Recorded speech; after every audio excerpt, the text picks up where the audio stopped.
The Bert Show on All The Hits Q100. But how funny, because you know when you go to high school, you take it, anything that happens like that, you really take it to heart. It completely destroyed me. I'll never forget it. It was like, oh. You don't? Those things shape you in a little way, don't they? Oh, yeah, totally. You know, when you're 15, 16, 17, when you have a crush on that person, you feel like that person is you feel like it's the one. It's them or nobody. Yeah, it's if them or nobody. Happen, it's the person you're going to marry, the person you're going to be with the rest of your life. And I truly believe that when you're in high school is when, whether it's love or infatuation, whatever you want to call it, but it's the purest form of having a crush. You know, you don't think about anything else except that you truly, truly like that person for no other reason. And there are like two speeds, love and hate in high school. There's nothing in between, right? Yeah. So true. Enrique Iglesias joining the Bert Show on Q100 this morning. You were talking about when you first started your career and your South American tour, and you were in Chile when the fame started to take its turn. But you used a surname at that point, right?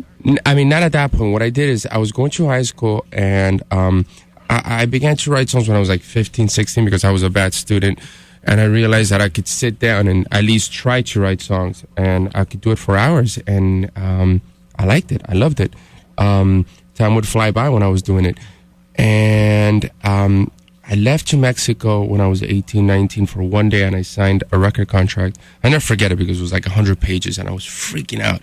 I was thinking to myself, oh, my goodness, what the hell am I doing? You're alone at this point, or do you have somebody like looking over your shoulder? No, I was alone. And your parents didn't even know you were they there, didn't know about right? it. I told them that I left on a field trip and for one day. And then I came back home, and I was living in my dad's house, and it was one of those things that I said, you know what? I'm going to tell them tomorrow. I'm going to tell my parents tomorrow. And then tomorrow would come. And then I said, okay, the next day. And then months went by. And like about 6 months later, my parents found out. They didn't find out through me, which kind of sucks. I wish I would have had the guts to tell them. And it was a little, you know, a little confrontation there. They're like, what the hell have you done? You're crazy. Do you even know what you signed? And, you know, you're a kid. I was 18, 19 at the time. I'm like, you know, I know what I'm doing. This is my dream. So I packed up my bags and I literally looked around the map. I looked on the map and I said, what place can I go to where it still feels like the U.S., but I absolutely know nobody? And I moved to Toronto. And I lived there. I moved there and I lived there in a Holiday Inn in the Chinese district. And I would just go to the studio every day, a studio called Phase One. Just go back, eat Chinese food, watch a little bit of porn, and then that's about it. That was my daily routine. Now, but it was for me. It was like an adventure. I loved it. I didn't care if I was going to do well, if I was going to do good or bad. Because when you haven't tasted success, you don't really care. All I wanted to do is my first album and say, I got it done. Well, at that point, everything is success. Like your first album is success. Totally. You know, and even just getting time in a recording studio and affording the time to do that is success. Now, for those that don't know the entire story, because we have kind of a young audience also, and they may not even know who Julio Iglesias is, this is a big deal because his dad has sold like 250 million albums worldwide. So. That's what he says. Somewhere between 24 and 250 million dollars. He's amazing, yeah. So when your son wants to kind of like follow in your footsteps and wants to do music, and you find out about it from somebody other than your son, he had to be a little bit pissed. Yeah, and it wasn't even about because my father was a famous singer. I think it was because I was a very independent kid, and I come from divorced parents. I think it made me grow up faster. And I was always one of those kids, I don't know, because I was kind of superstitious. I truly believe that I hate talking about things before they happen.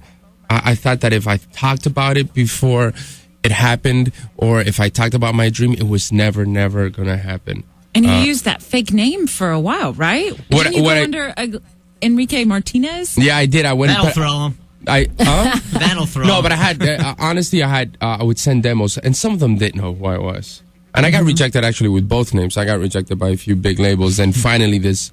It wasn't a big label, but this label called Fonovisa out of LA in Mexico, which is just would just do music in Spanish, signed me. At that time, I didn't care. I would sing in Chinese, but I love Spanish, and I'm Spanish, and I wrote so many songs in Spanish, and I felt like I was ready for it. Because out of the songs that I would send, there were songs just based on 3-4 chords, very, very simple that I wrote when I was 15, 16. So most of the labels would be like, and they were very simple demos. They'd be like, no way, this is way, way too simple. Nobody's going to get this. Until finally this guy called Guillermo Santizo, you know, he had the vision and he said, these guys are crazy. I think these are good songs, and I was so happy. And he didn't know who your father was at the time when he signed you, or did he? Oh, no, he just, actually, that guy, I just sent the demo, and he called me back without knowing anything. Obviously, after he found out. Here's the part of the story that I respect so much, and I'm hoping it's true because you just never know when you're reading on the internet, that you didn't even have enough money to cut your own demo. Here's a guy that's living in a family with a dad that has just, you know, he sold 250 million albums. The family's doing okay. Yeah. They've got $1 or $2 in the bank. No, yeah. But you wouldn't go to your dad. My dad was well off, but I couldn't go. You know, I was a kid, and if there's one thing my parents did well is they never spoiled us. My brother and my sister, they did a great job at that. And at the time, you know, I was 17, and I needed, I think it was like $3,500. And I didn't have, obviously, maybe I had like $400 or $500. And I borrowed money from, we had a nanny, and she let me borrow the money. She's a sweetheart. She's like a mother. And I just asked her for the money. She was the only person that truly knew what I was doing every day because she was there 24 hours. Mm-hmm. Was there pressure for you to stay out of the industry because your dad was so successful? No. I didn't think about that as much. No? That wasn't really my main concern. My main concern was that nobody would interfere with my dream. That was my main concern.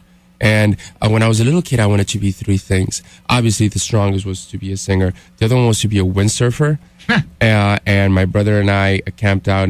We went to Maui and we camped out on the beach for 2 months. And we realized that we sucked in comparison to the best windsurfers in the world because they all windsurf there. And the other one was to be a soccer player. My hero was Maradona. You guys, please tell me you know who Maradona is because I've said this before and nobody knows it. From Argentina? Yeah, great. Bert's a big fan of soccer the month that the World Cup was going on. Yeah. You will never find a bigger soccer fan for 2 weeks than right here. Are you serious? No, I have started to get into it, yeah. Oh, that's great. And I'm glad you know who Maradona is because he's like the greatest of all time. He's kind of a train wreck now, though, isn't he? I know him. You know, he's a... You know, you go through problems in life. He's got his problems, but it doesn't matter. That doesn't take away from him being one of the greatest in the world. We've got a lot of ground to cover with Enrique Iglesias, and not a whole bunch of time to do it, but he's got a new CD out now called Insomniac. We're going to play the new single for you. I'm not just saying this because you're here. The single is really great, and the video is hot. You saw the video? Yeah, I saw the video, man. How'd you see the video? It's the all video over YouTube right now. It's on your own site. No, but it can't be. Don't scare me because it's not even finished. It's not on YouTube. For Do You Know? Oh, Do You Know? Somebody's Me is the new one, right? Somebody's Me. There's still behind the scenes footage of your video up online. It's leaked already. Oh, wow. Yeah, so you'll watch it for the first time. I was talking about Do You Know, though. Oh, yeah, Somebody's Me is a new single. Okay, we'll play with both of them here in just a couple of minutes. And yeah, we're going to try to pry some info about Anna Kournikova out of them also. We'll talk about it next year on Q100. The Bert Show on All The Hits Q100.